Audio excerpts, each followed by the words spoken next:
হয়েছে, কারণ এটাকে একটা বিরাট তাৎপর্যপূর্ণ তিথি বলে ধরা হয়। আমরা যখন পুরাণে দেখি, বিভিন্ন পুরাণে এই দিনটিকে খুব গুরুত্বের সঙ্গে বলা হয়েছে। একটা তো এরকম বলা হয় যে সত্যযুগ শুরু হয়েছিল। এখন ব্যাপার হচ্ছে কি, পুরাণ এবং বেদান্ত বা যেগুলো আমরা লজিক বলি, এগুলো খুব এস্টাবলিশ করা খুব মুশকিল। কারণ যেগুলো পুরাণ কাহিনী রূপে চলে, এখন আপনি যদি আমি বলি যে এই দিন থেকে সত্যযুগ শুরু হলো, it's very difficult to confirm it. কারণ কি, আপনি সঙ্গে সঙ্গে প্রশ্ন করবেন, একটা কোনো নির্দিষ্ট সময় থেকে কি কেউ ঘন্টা বাজালো এই শুরু হলো সত্যযুগ? এটা বলা খুব মুশকিল, তাই না? সেই জন্য এটা একটা চলে এসেছে যে এই দিন থেকে সত্যযুগ শুরু হয়েছে। আমরা অন্তত পুরাণ কাহিনীর দিক থেকে এটাকে ধরে নিতে পারি যে এই দিনটা থেকে সত্যযুগটা শুরু হয়েছে। কোন একটা পার্টিকুলার টাইম থেকে একটা যুগের সূচনা হয়, এটা লজিক্যালি ধরে নেওয়া একটু মুশকিল আছে। যাই হোক, তো এটা হলো আমরা এরকম একটা তাৎপর্য পাই যে সত্যযুগ এই সময় থেকে শুরু হয়েছিল। আর একটা জিনিস রয়েছে যে এই সময় নাকি মহাভারত রচনা করা হয়েছিল, এবং সেই আজকের তিথিতে বৈশাখ মাসের শুক্লপক্ষের তৃতীয়া, এটা বিশেষ তিথি, সেদিন এটা শুরু হয়েছিল। তারপরে কোন কোন পুরাণে এরকম উল্লেখ রয়েছে যে আজকের দিনটিতে গঙ্গার অবতীর্ণ হয়েছিলেন আজকের দিনে। তো ভগীরথ গঙ্গাকে নিয়ে এসেছিলেন, এই কাহিনী রয়েছে এইরকম অনেক। এবং তারপরে আরো একটি কাহিনী রয়েছে এরকম যে ওই যুধিষ্ঠির ওই অক্ষয় পাত্র পেয়েছিলেন সূর্যের আলোচনা করে আজকের এই তিথি, এবং সেই অক্ষয় পাত্রটি তিনি দ্রৌপদীর কাছে রেখেছিলেন। এবং দ্রৌপদী ওই বিশেষ গুণটা তো জানেন যে ওই অক্ষয় পাত্র কখনোই খাওয়া সেখান থেকে শেষ হয়ে যাবে না, কিন্তু যদি দ্রৌপদী আহার গ্রহণ করে ফেলেন তারপরে আর কেউ পাবে না। কিন্তু সেই অক্ষয় পাত্রটি নাকি এই অক্ষয় তৃতীয়ার দিনে হয়েছে।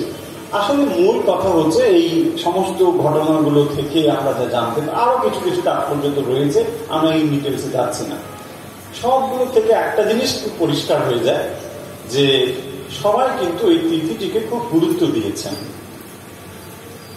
এখন পার্টিকুলার একটা তারিখকে, একটা তিথিকে এত গুরুত্ব দেওয়ার অর্থ কি? অর্থ আমরা হয়তো সবসময় এটা বুঝবো না, কিন্তু এর একটা তাৎপর্য বা গুরুত্ব নিঃসন্দেহে রয়েছে। আপনাদের স্মরণ করিয়ে দিতে পারি, যখন শ্রীরামকৃষ্ণ হৃদু দুর্গাপুজো করছিল, তখন শ্রীরামকৃষ্ণ বললেন যে দেখ, তুই দুর্গাপুজো কর, আমি যেতে পারবো না, কিন্তু আমি চেষ্টা করবো এখান থেকেই তোর পুজোকে দেখবো আমি। তো ঠিকই আছে, উনি চলে গেলেন, গিয়ে পুজো করলেন। কিন্তু আমরা জানি যে তিনি ওই পুজো মণ্ডলে তিনি উপস্থিত হয়েছিলেন এবং সূক্ষ্ম শরীরে ওখানে তিনি ছিলেন, যেটা হৃদু লক্ষ্য করেছে। এবং ওই সময়টিতে যখন সন্ধি পুজো হচ্ছিল, তখন তার মধ্যে বিশেষ একটি ভাবের অবতারণা হয়েছিল, যেটি এখানে তখন তিনি ছিলেন। ফলে বুঝতেই পারছেন যে সময় একটা তাকে কেউ বলে দেয়নি যে এই সময় শুরু হবে, আপনি সন্ধি পুজোর জন্য রেডি থাকুন, হৃদয় ওখানে শাঁখ বাজাবে, আপনি ওখানে ঠিক অ্যাপিয়ার হয়ে যাবেন, এসব কিচ্ছু বলা হয়নি। তার মানেটা হলো এই যে পার্টিকুলার যখন ওই ক্ষণ উপস্থিত হয়েছে, ওই সময়টা উপস্থিত হয়েছে, তখন তার ভেতরে একটা বিরাট পরিবর্তন এসেছে। তো এটা আমরা হয়তো খুব গভীরভাবে বুঝতে পারবো না, কিন্তু এটাই আমাদের বোঝায় যে নির্দিষ্ট কালে নির্দিষ্ট জিনিস করলে তার একটা বিশেষ ফল নিশ্চয়ই পাওয়া যায়। তো আজকের সেই তিথিটি হলো অক্ষয় তৃতীয়া, তার মানে যে যা করবে এটা অক্ষয় হয়ে থাকবে। সেই জন্য বলা হয় অক্ষয় মানে ক্ষয় হবে না, তো যে যা করবে সেটা অক্ষয় হয়ে থাকবে। তো আমরা যদি ভাবি যে আজকের দিনটা এরকম ভাবে আমরা একটা ভালোভাবে কাটাবো, ডেফিনেটলি এটা থাকবে।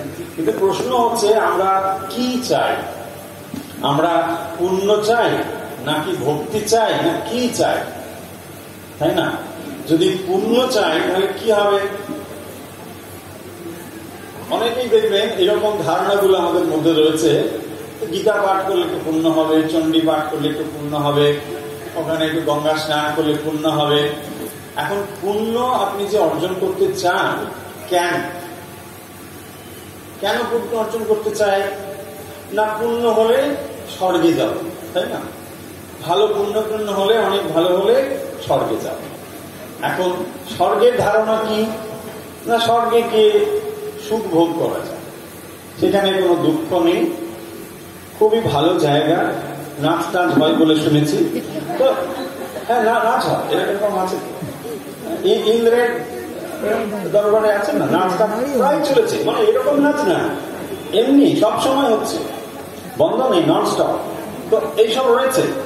এখন এইসব দেখে আমাদের কি মনে হয় যে পুণ্য টুণ্য হলে ভালো, কিন্তু যারা এরকম পুণ্যের জন্য এইসব ধর্ম চর্চা করেন তাদের কাছে যদি বলা হয় যে স্বর্গের রথ এসে গিয়েছে, ওঠো, বলছে না এখন যাবো না, হ্যাঁ এখন কিন্তু কেউ যাবে না, বলছে এখন এখানে সব শেষ হবে, তারপরে ওটার জন্য যাবে। ফলে কি বোঝা গেল? বোঝা গেল যে স্বর্গের কথা তারা বলে তাদের কিন্তু নিশ্চিত নয়, তাই না? তার মানে হাতের কাছে যেটা পাচ্ছি এটাকেই কেন মূল্য দিই না? তাহলে ধর্ম হচ্ছে আমাদের কাছে এ জন্ম এবং তারপরেও যে ভোগটা এখানে করছি সেই এক্সটেন্ডেড ভোগটাকে আমরা কনফার্ম করার জন্য ধর্মটা করছি। কি কথাটা বোঝা গেল কি? তাই না? অধিকাংশ, সবার জন্য না, অধিকাংশ মানুষের কাছে এটা একটা ধারণা যে ধর্ম মানে সামথিং, সাম রিচুয়ালস, মন্দিরে গেলাম, কিছু পাঠ করলাম, এটা কিছু করলাম, তারপরে দেখবেন মনসা মন্দির টন্দিরেতে দেখবেন, আমি তো দেখেছি ওই মানে সুতো টুতো বাঁধা, তারপর ওখানে ছোট এসব থাকে, মাটির টুকরো টুকরো দিয়ে নানা রকম করা হচ্ছে, এসব দেখেছেন। ফলে এগুলো কি? এগুলো হচ্ছে আমাদের কামনা পূরণের একটা বাসনাগুলোকে আমরা ওখানে প্রেয়ার হিসেবে রেখে এসেছি। মা একবার দেখো ওটা খুলে টুলে কি আছে, দিয়ে তুমি একটা মানে ঠিকঠাক করে দেবে। ফলে এই যে আমাদের অবস্থাগুলো, এবং তারপরে আমরা তার জন্য ধর্ম আলোচনা করছি, চর্চা করছি, যা কিছু করছি। এখন এইগুলোর দ্বারা তাহলে কি হয়? যে পুণ্য আমরা অর্জন করি সেই পুণ্যগুলো তাহলে কি হয়? পরবর্তী সময় আবার ভোগ করবো বলেই রেখে দিলাম। যে সুখটা এখানে ভোগ করছি বা যে দুঃখটা ভোগ করছি, পরবর্তী সময়ে যাতে এই সুখ দুঃখ ভোগ করতে না হয়, কেবল সুখ ভোগ করতে হয়, তার জন্যে আমরা যেন সঞ্চয় করে রাখছি। এটাও তার মানেটা কি? এক ধরনের ডিপোজিট, তাই না? আমরা একটা কি ফিক্সড ডিপোজিট বলবো, আচ্ছা তাই বলতে পারি, ফিক্সড ডিপোজিট আমরা রেখে দিলাম, যেটা আমরা এখন কিন্তু ভাঙাবো না, এখন ওটা থাকবে, ওই সময় ওটা রেকারিং হয়ে হয়ে তারপরে ওইখান থেকে আমরা ডিপোজিটটা এবারে ভাঙবো, রাইট? এবার ভেবে দেখুন, যদি এটাকে আমরা ডিপোজিট বলি বা ফিক্সড ডিপোজিটই বলি, যাই বলি না কেন, তার মানে ওটা যখন ওখানে উইথড্রল শুরু হবে একসময় এন্ড হয়ে যাবে। হ্যাঁ, যদি আমরা ধরে নিই স্বর্গে আপনি গিয়ে ওইগুলোকে উইথড্রল করছেন একটা পর, একটা সময় ওটা এন্ড হয়ে যাবে। তো যখন ওটা এন্ড হয়ে যাবে তখন কি হবে? আবার ধার নিতে হবে, হ্যাঁ, ক্রেডিট কার্ড ডেবিট কার্ড সব এসে যাবে। তো বুঝতেই পারছেন, তার মানে এটা কিন্তু আপনার পার্মানেন্ট সলিউশন নয়। দিস দ্য পয়েন্ট, তাই না? তাহলে এটা কোনো পার্মানেন্ট সলিউশন হচ্ছে না। তাহলে পার্মানেন্ট সলিউশনটা কি? এইটাই এখন আমরা একটু দেখার চেষ্টা করব। তাহলে ধর্ম এবং আধ্যাত্মিকতার মধ্যে একটা তফাৎ রয়েছে, এই তফাৎটা আজকে বোঝবার চেষ্টা করবো। হচ্ছে দেখুন, দুটো শব্দ সবাই আমরা জানি, ধর্মও জানি, আধ্যাত্মিকতাও শুনেছি। ধর্ম হচ্ছে আপনি যখন কিছু করছেন এবং ইন রিটার্ন আপনি কিছু আশা করছেন, সেটা এখন হতে পারে, ভবিষ্যতে হতে পারে, তাকেই আমরা বলছি ধর্ম। দেখুন, কোনো একটা বিশ্বাসের মধ্য দিয়ে আপনি চলছেন, কেউ হিন্দু হতে পারে, কেউ খ্রিস্টান হতে পারে, কেউ বৌদ্ধ, কেউ বিভিন্ন মতে মানুষ হতে পারে। তিনি একটা ধর্ম বিশ্বাস করেন যে এইটা করলে আমার পুণ্য হয়, আমি সেটা করছি। এই বিশ্বাস মানুষের রয়েছে প্রত্যেক ধর্মের মধ্যে। সেই অনুযায়ী তিনি একটা রিচুয়ালস করে চলেছেন, হলো, এবং তার ফলে তিনি পুণ্য সঞ্চয় করে চলেছেন। কিন্তু আমরা একটু আগে আলোচনা থেকে দেখলাম যে এই পুণ্য সঞ্চয়ের ফলে আমাদের আসল যে সমাধান সেটা কিন্তু হচ্ছে না। আসল সমাধানটা কি? আসল সমাধান হচ্ছে আমরা দুঃখের পারে যেতে চাই। কে না যেতে চায়? প্রত্যেক মানুষই তো চায় যে আমাদের জীবনে দুঃখ যেন না থাকে, কেবল সুখটাই থাকবে, দুঃখ থাকবে না, তাই না? সকলে আমরা চাই। এই যে আত্যন্তিক সুখ আমরা চাই, সেটি ওই ধর্ম আচরণের দ্বারা সম্ভব নয়। ধর্ম আচরণের দ্বারা সম্ভব হচ্ছে এইটি যে যে আমরা জীবনটা যাপন করছি সেই জীবনের থেকে আরো একটু যেন সুখ ভোগ করতে চাই। আসলে আমরা এখানে সুখ দুঃখ ভোগ করছি, এটাকেই আমরা আবার বহন করে নিয়ে চলেছি পরবর্তী জীবনে। এটাই হচ্ছে ধর্মের গতি। পরিষ্কার? তাহলে আধ্যাত্মিকতা কি? দেখুন, আমরা পুরুষার্থ কি পড়েছি? ধর্ম, অর্থ, কাম, মোক্ষ। প্রথমে কিন্তু ধর্ম। তাহলে ধর্মটাকে আরো যদি ডিফাইন করা হয় তাহলে সেখানে দেখবো ধর্ম মানে হচ্ছে কিছু করা, কিছু না করা। প্রত্যেক ধর্মে রয়েছে নীতি নৈতিকতা। তোমাকে এটা এটা করতে হবে, তাকে বলা হয় ধর্ম। এটা এটা করবে না, তাকে বলা হয় ধর্ম। বলা হয়েছে না, আপনি এই করবেন, জীবনটা করবেন না, এই করবেন, এই হচ্ছে ধর্ম। হয়েছে? তো এই যে ধর্ম, এটাকে ধরে তারপরে এলো অর্থের কথা। এটাকে বাদ দিয়ে নয়, সেই জন্য চারটে জিনিস রয়েছে: ধর্ম, অর্থ, কাম এবং মোক্ষ। অর্থের দ্বারা আপনি কি করছেন? কাম, ডিজায়ারকে পূর্ণ করছেন, রাইট? তারপরে মোক্ষ। এইটি যদি বাদ দেওয়া হয় তাহলে কিন্তু এই সার্কিটটা পূর্ণ হবে না। এটা একটা বৃত্ত চিন্তা করুন। বৃত্তের চারটি পয়েন্ট রয়েছে: ধর্ম, অর্থ, কাম, মোক্ষ, রাইট? এই চারটি জিনিস যদি না হয় তাহলে বৃত্তটা সম্পূর্ণ হবে না। যদি কেবল ধর্মটাকে ধরে থাকি, আধ্যাত্মিকতা বা স্পিরিচুয়ালিটিটাকে বাদ দিয়ে দিই, তাহলে কিন্তু বৃত্তটা incomplete, means life is incomplete. That's all. হচ্ছে? তাহলে জীবনটাকে পরিপূর্ণ করতে গেলে যেটা চাই সেটা হচ্ছে আধ্যাত্মিকতা এন্ড স্পিরিচুয়ালিটি। এবারে এইটাই আমরা জানবার চেষ্টা করব, বা শ্রী মায়ের জীবনের দিক থেকে দেখার চেষ্টা করব যে তিনি এই বিষয়ে আমাদের কি বলেছেন। স্পিরিচুয়ালি ব্যাপারটা তাহলে কি, আধ্যাত্মিকতা ব্যাপারটা তাহলে কি, এটা বুঝতে হবে। কারণ কি, ধর্ম মানে আমরা একটা ধারণা মোটামুটি পেয়েছি, সংক্ষেপে আমরা তো বলবো।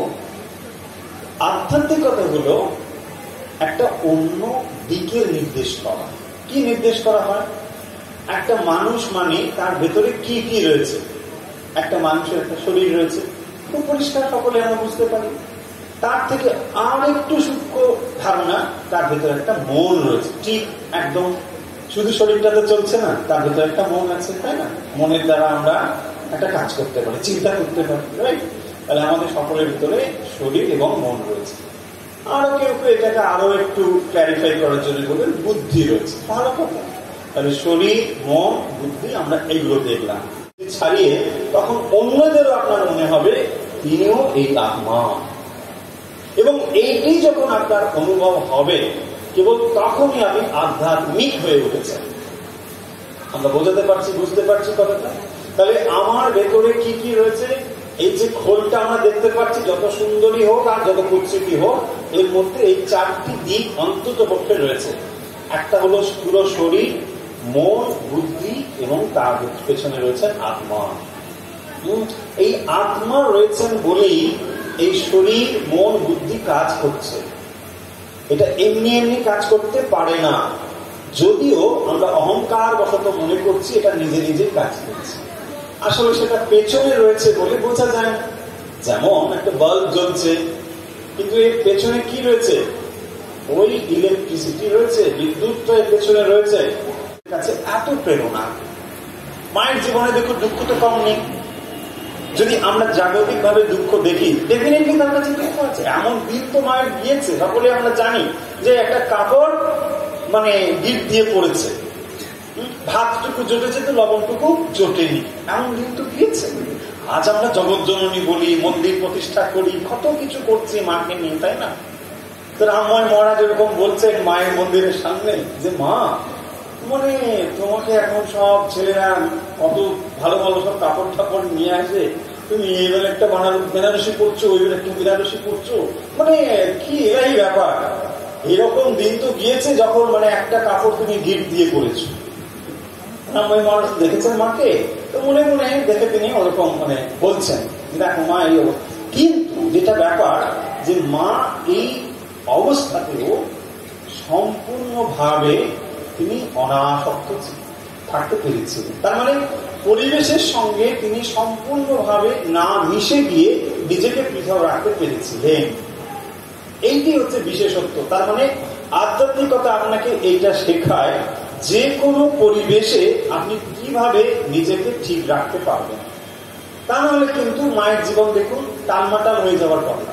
তিনি এটাই করতে পারতেন, দুঃখ করতে পারতেন, শ্রীরামকৃষ্ণকে দিন রাত তিনি গালমন্দ করতে পারতেন, যদি গালমন্দ শব্দটা মানে ব্যবহার করতে আপনারা এলাও করেন। কেন কি করতেন, মানে বলতেন আরে তুমি কি রেখে গেলে, তাই না, তুমি কি করে গেলে বলো, তুমি আমার সব শেষ করে দিয়ে চলে গেলে, কেউ নেই, একটা জেলে নেই, কোলে নেই, কি নিয়ে থাকি, এই তো করতে পারতেন। কিন্তু একবারও মাকে এটা করতে শুনেছেন? কখনো শুনি, কোনো অবস্থাতেই নয়। ওই এত দুঃখের দিনেও মা একদম শান্ত রয়েছেন। কেন, কিসের জন্য? ওই ভগবানের দিকে তাকিয়ে আছেন। তাই ঈশ্বরের দিকে ঠিকভাবে যদি আমরা মন দিতে পারি, দেখবেন এই জগতের কোনো দুঃখ তখন আর দুঃখ বলে মনে হবে।